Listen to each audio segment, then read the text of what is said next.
Andre Wisdom, clearly a disappointing result today. What would be an honest assessment of the team's performance today? It weren't good enough, to say the least. We lost the game. We applied a bit of pressure in the second half where we looked like we could have got an equaliser, but overcommitting them men forward and they was the one who used to make it the double. It was one of those games where as a team you never really seemed to get going. Can you put your finger on why that was? No.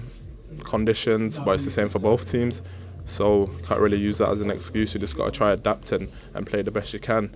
And I think they adapted better than we did, most definitely, because they defended well when we applied the pressure and we made a mistake. Take that as a team and we tried to create the equaliser, but it didn't come and they got a goal instead. Yeah, certainly once they got 1-0 up, and Alex Neil talks about this a lot, that the first goal in these Premier League games is so crucial, isn't it? It's always hard to come back. Yeah, definitely. It's always hard to come back from a goal, no matter who you're playing against, and it's important who gets the first goal and then can try to keep the lead. And they did that. They didn't let us equalise, and even with the strikers we brought on, tried to play a bit more direct and try to get that equaliser, but it didn't happen. And we've got a lot to look at from this game. There seemed to be a more directness about Norwich than we've been used to seeing all the way through that game. Was that because of the conditions, or was that part of the game plan today? A bit of both, really. We know what we came here to do in the best way possible to try and beat them.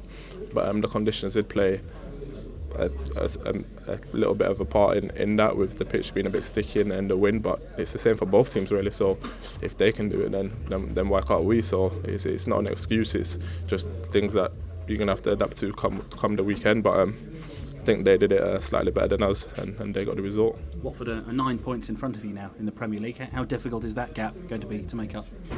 Yeah, it's always difficult if a team's ahead of you by 1 point, because in the Premiership no game's hard if you're playing the top or the bottom.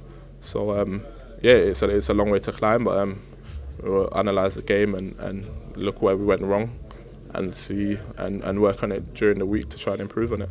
The front two for Watford, a lot gets made of them, Deeney and Igalo, and they did seem to give you a lot of problems today. Yeah, definitely. The good players that played in the Premiership, they've got a good partnership. They get a lot of goals with each other. But our main objective is not really about the other team. It's about what we come here to do as a team, collectively and individually, to try and win us the game. So they had a good performance today, and I wish them all the best. Yeah, and just a word on the goalkeeper. Declan Rudd came in today and got his first taste of the Premier League for a long time. I thought he did well. Yeah, Declan is a great keeper. He shows every day in training. I think he did well. He made some key saves for us when could have been 3 or 4, who knows. And obviously the penalty, and it was a late goal. But yeah, Declan is a great guy and is a great goalkeeper. But at the start of the interview you said simply not good enough from Norwich City today. Yeah. Collectively we just wasn't good enough. Just as simple as that. Thanks, Andre. No problem.